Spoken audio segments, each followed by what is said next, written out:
Hello, welcome back to my channel. My name is Taylor. If you're new here, I talk about all things books and reading because reading is something that consumes my life and I just love it so much.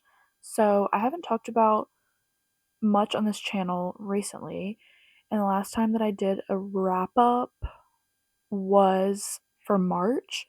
So today I'm going to be talking about the books that I read in April and May because I don't believe that I'll finish another book this month. Starting off, the first book that I finished in April was Lapvona by Ottessa Moshfegh. This one was absolutely disgusting. I think that I talked about this before in another video because I had been reading this for months, but this book is basically about a shepherd's son. His name is, I don't know if it's Marek or Merrick. I'm pretty sure it's Merrick. His father abuses him and he's sort of deformed and described as ugly, and nobody really likes him in their little town of Labvona or their little village. And basically, there's this like higher power who manipulates and controls all of them that lives at the manor at the top of the hill, and he keeps all their money, and he's really selfish and a horrible ruler. And he ends up taking Merrick in because something happens to his own son. So Merrick becomes his son, and there's just a bunch of other things happening. It's really gross and disturbing, but I thought it was really metaphorical and beautifully told, beautifully written, and I think there's a lot that you can learn from this story, especially about power and abuse of power and things like that. And then also religion. Religion played a big role in the book and kind of the defects in their system that they had, especially with their priest, which was he was kind of funny. The character was funny. What he was doing was not funny, but yeah, I think it's a good book if you're not eating something while you're reading it cuz you might not be able to finish what you're eating, if you know what I mean. Um yeah, I really liked this book, and now I'm reading her short story collection, called Homesick for Another World, which is also really good if you like her writing. The next book that I read is Murder on Sex Island by Jo Firestone. This one is about a woman who has an alias of this private detective or private investigator named Luella, and she is hired to figure out what is going on this kind of Love Island sort of show called Sex Island. Essentially, someone is murdered while she is there trying to figure out where he was because he was missing, and she has to solve this murder, and a bunch of stuff goes from there. It's just silly and filled with drama, and it's sort of like Love Island if there was a murder. That's what it was described as whenever I was looking at the reviews before I read it. It was fun. It's funny to read. It's written by Jo Firestone, who is a comedian, and she decided to write a little murder mystery kind of story. It was funny. The plot twist was just not good. Like, the ending was not good, but I had a fun time. And if you want a light, easy, just, I don't know, murder mystery that's also kind of silly during the summer, I actually recommend. Next, I read Of Mice and Men by John Steinbeck. This one broke my heart. I did not read it in high school, which a lot of people did. I guess my school was just not on trend or something because we read Animal Farm, which was great, but I would have liked to read this story whenever I was younger. I feel like it would have impacted me more. But it still did impact me. It was great. I love Lenny, and it just made me so sad. I'm not gonna say much because it's so short. Um, and I feel like people know kind of what it's about, or a lot of people do, because most people read it in school. So if you haven't read Of Mice and Men, definitely pick it up. It's really short. You can read it in one sitting. I read it in 2 days. I really think everybody should read this. It's great. And I really do like John Steinbeck's writing. I did pick up The Pearl and East of Eden, which I haven't started East of Eden, but we're going to get into The Pearl later in this video. The next one that I read in April is The Giver by Lewis Lowry. Lowry. I think I'm being stupid and it's not that hard to pronounce. It's like this dystopian kind of society where everybody's job or like purpose, I forgot what they called it, is assigned, and you can get like caregiver or like birth mother and people who take care of the old people, and then there's like I'm pretty sure there's like lawyers. I don't know. There's stuff like that. Um, and this boy gets basically the assignment of like the memory receiver. He gets taken in by the current memory receiver and he gives all of his memories to him. It's just I don't know. I didn't like it. Everybody that I've quite literally ever heard talk about this book is obsessed with it, and they all think it's a masterpiece and they've read it so many times and they read it in school or whatever. I think if I read it when I was younger I would have liked it, but reading it at 19, I kind of was like, I don't know. Maybe it's because it's written kind of for younger people, or maybe it wasn't. I'm not really sure. It just didn't really appeal to me, and I didn't really care for the story. I also didn't really enjoy the writing. I feel like it kind of wasn't developed as much as it could have been, which it's like a classic, but I didn't really like the story, I guess. I don't know. The last book that I read in April is Lily King's Writers and Lovers.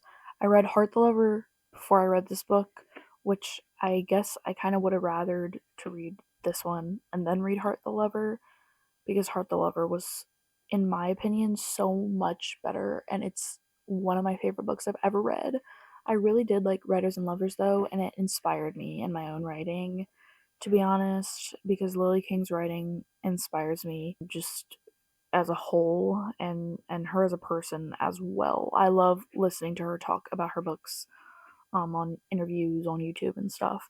But this book is about a young girl who is writing. She's not young, she's like out of college, I think. She's kind of in the middle of where Heart the Lover began and then where it ended.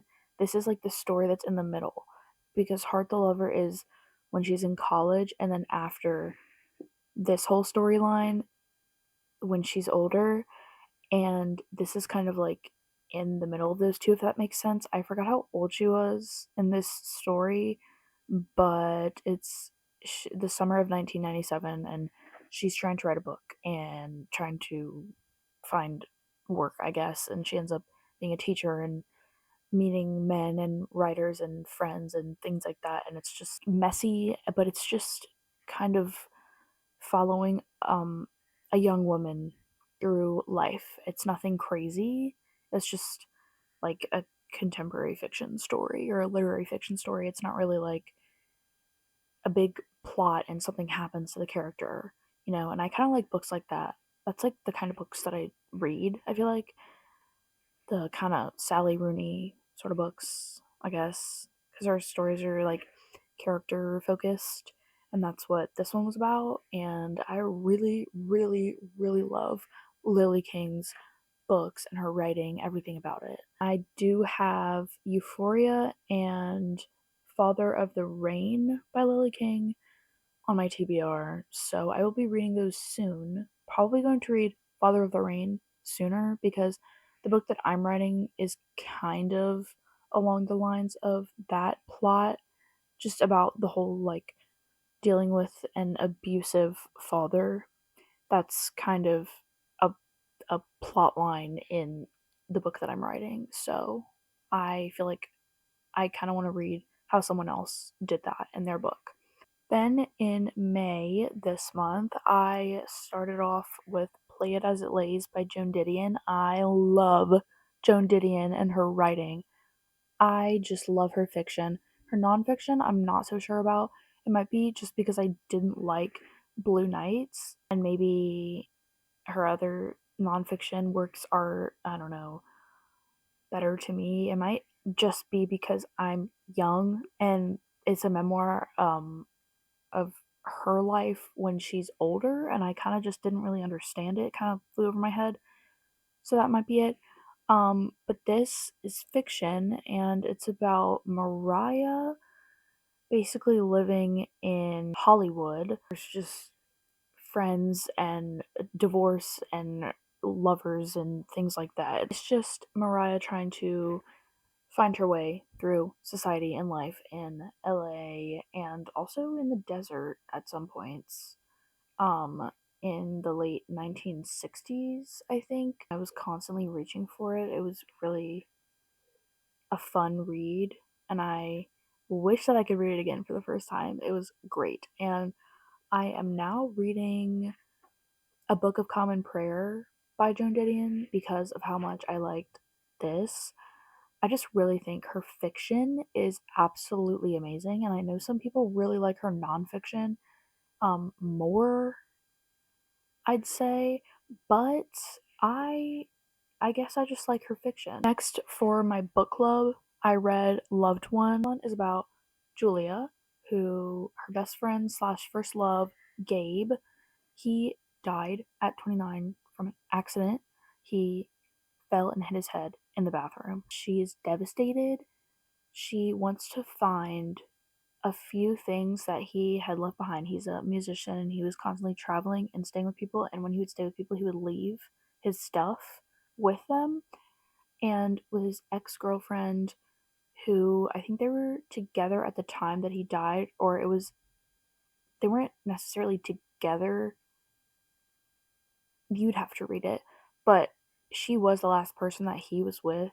And so she has a couple of his things, or it's assumed that she does, and his mother is trying to track down the items, and Julia volunteers to go to London, I think that's where she is, track down Elizabeth, his ex, and try to find his things. And it's just this whole great journey all over the place. They don't just stay there in London. They're taking trains and flights to different places where other people are that he went, and they're trying to find his things, and it's just people are holding things in and like trying to resist and keep his stuff. No one's really letting anything go. Elizabeth isn't letting anything go. Julia is confused as to what's going on. You find more out about Gabe and his life through flashbacks and through Elizabeth telling Julia what happened. It's absolutely amazing. It's kind of like a female friendship kind of story. The two women are, you think that they're going to get pinned against each other because they're both exes of Gabe, but they actually end up, kind of teaming up and being, I wouldn't say friends. You'll see if you read it, some kind of friends. And then Gabe is not made out to be like some sort of angel, which I liked.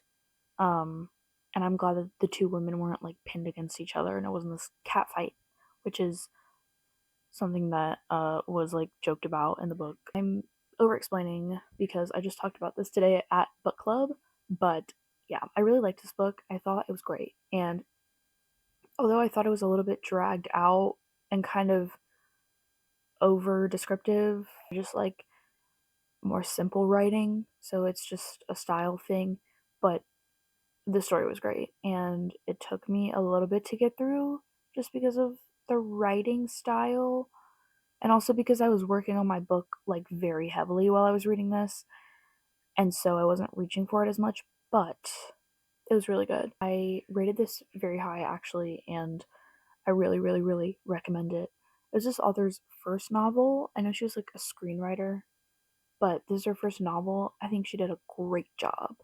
Absolutely wonderful. Then I read The Stranger by Albert Camus. This one is about a man who I guess he finds himself in a situation where he ends up murdering someone, and you follow him along his journey of just being an emotionally I bland and like not really there. He just has no motivation or desires in life. Like he just kind of sucks. And then he ends up killing somebody. And he is on trial and you follow that whole story. It's kind of hard to read because the main character is just so terrible. I didn't really like it that much. I thought I would really, really enjoy it, but I don't know. It just wasn't my cup of tea. It's kind of like a 3.5 star read. I did read it in a few days. I think I read it in 2 days because it's really short.